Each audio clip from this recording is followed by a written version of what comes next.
I don't know how many of you realize this, there's bound to be a few, but that dialogue where it talks about a swordsman that can cut steel, but then can't cut paper, is a reference to Mr. One versus Zoro in the Alabasta arc. But also it references Zoro's teacher, his sensei at the beginning of the story.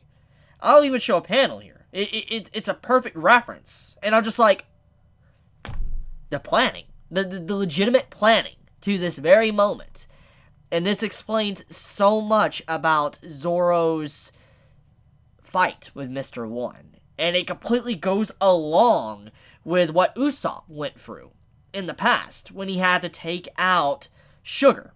When he had to snipe her from such a far distance, this fits perfectly in with that. You remember what was stated about haki and how you develop haki? Immense stress. Basically, there's just so much stress going on that you're literally forced to evolve.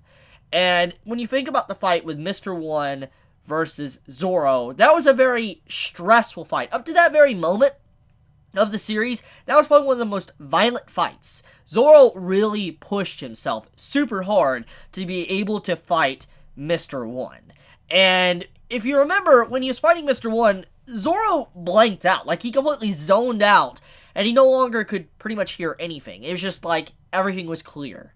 And in that moment, when everything was clear, he walked towards Mr. One, and he took him down. He was able to cut through steel. And if we look at all the little factors here that's been built up for a while now, it's obvious what Oda is implying. He's implying that Zoro learned advanced haki in that moment. He was able to evolve to the point to where he was able to use that style of haki to his utmost limit, which is how he was able to cut steel itself.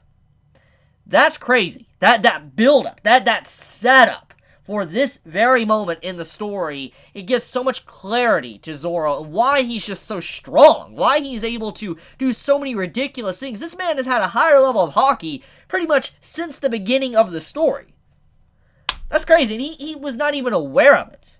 That's the insane part. So, props to Oda on that. I really will give him major props to just the level of detail of planning that reveal with Zoro, because it's obvious that Oda, he has planned out the story. He knows how it's going to end and all that, so it makes sense how he would plan out how strong his characters would be in the end game. And so seeing how he set this all up with Zoro, and then the stress reveal later on in the series and all that, when Luffy is trying to fight Katakuri, it just like, everything fits in line. Because for him to do that with Usopp, and then do it with, Zoro, just like, man, he's really been planning a very long time with haki. I mean, if we think about what Shanks did, Shanks, scared off, the Sea King at the beginning of the story with haki. So, yeah, just very nice to see how much level of planning Oda has put into this series. And just Zoro is ahead of Luffy in this regard, in terms of the haki he's using right now. And honestly, I think he could teach Luffy. It's possible. Zoro could maybe teach him a thing or two of how to really utilize it. But to get right into it, though, Luffy is trying to learn advanced haki. Now, as we know, in the last arc with Katakuri versus Luffy, Luffy was learning observation haki. Now, Luffy is learning how to use invisible armor, be able to coat himself in haki to where it's kind of like invisible armor where he won't have to touch his opponent. This is very powerful. It's a very, very powerful ability. And let me explain why. To be able to make invisible armor on your body that extends off of your body will allow Luffy to fight individuals that he normally would not be able to touch. Example, Magellan.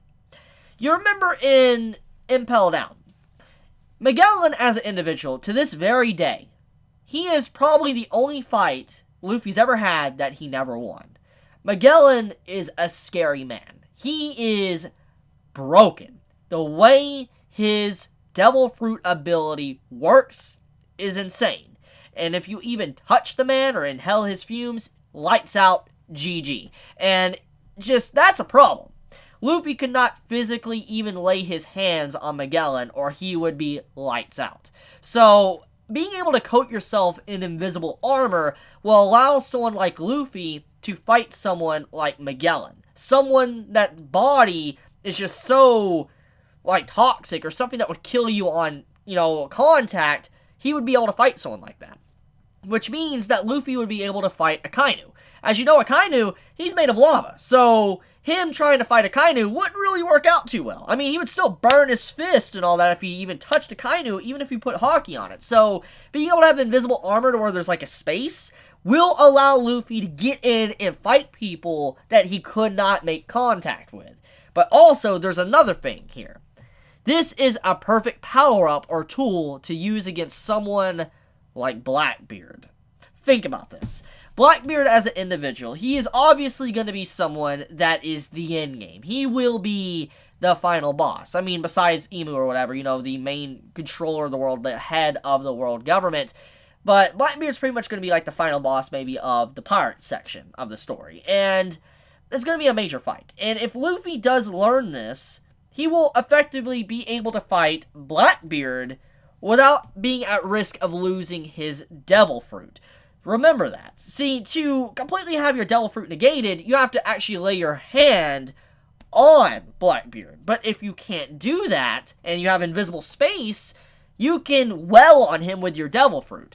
So there you go. Luffy right now, learning this is very important for him to be able to take down someone like Blackbeard. This is honestly a perfect power-up for him. It'll allow him to fight so many opponents that he's kind of just gotten destroyed by in the past. Blackbeard, Akainu, Magellan, just overall great. It's a great tool for Luffy to learn. He needs to learn it, and I'm glad Hyo is actually teaching him. Which, by the way, Hyo as a character, loving it. I mean, it makes sense why he's so powerful. When it comes to old men, or old characters in One Piece, or honestly in any manga nowadays, they're usually epic. They're usually powerful. That's one thing that One Piece has definitely taught us.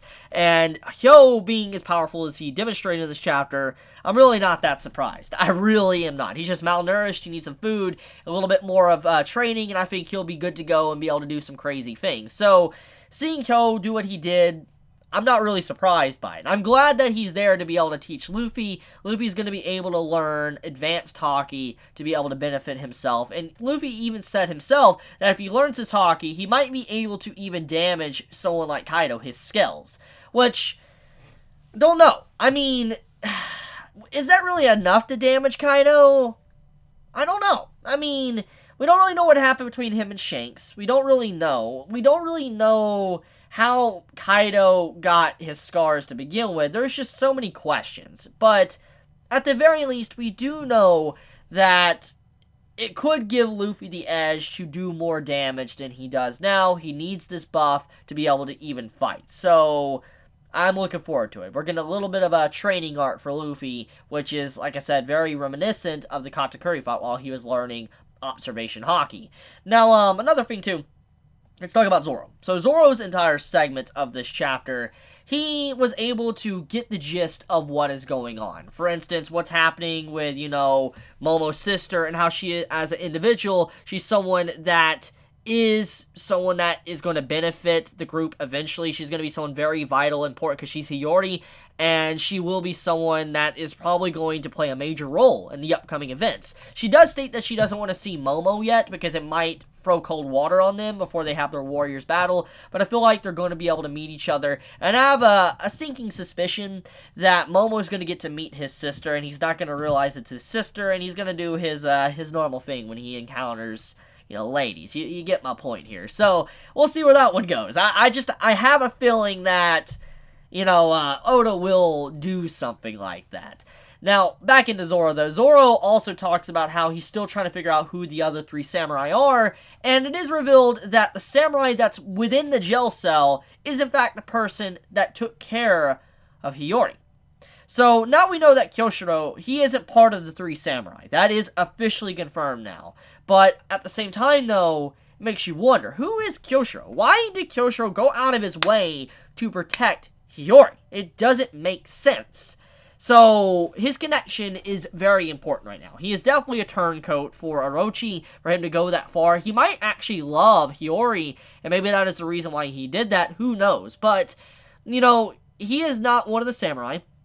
And we now know that it was like a kappa, which is kind of like a demon in folklore in Japan, that saved Hiyori and took care of her for all those years. And we know he's in the prison cell. So if I had to assume anything, he's probably a fishman. It's been kind of apparent, but it's now pretty much confirmed. Now, if he looks like a kappa and he's proud of it and he's swimming underwater, that means he's not a devil fruit user. He is definitely a fishman. So he's incredibly powerful, and he's probably going to have a very unique look. I can't wait to actually finally see his full-on character design. I wonder if Oda's going to go a comedy gag character design, or if he's going to have a very serious, epic look for a fishman. Who really knows? So, anything else really left to get into? Let's see here. We have the stuff with Zoro, which I talked about. We have the stuff with, Luffy at the end. It's, like I said, it's a very, like, simple chapter. Like, it's, there's really not a lot going on besides that. So I think I want to end this video here. I want to wrap it up. Let me know your thoughts in the comments below. If you enjoy my content, please subscribe. If you like this video, please leave a like. And if you want to get notified for whenever I upload a video, please click the bell icon down below. And with that, Chibi out.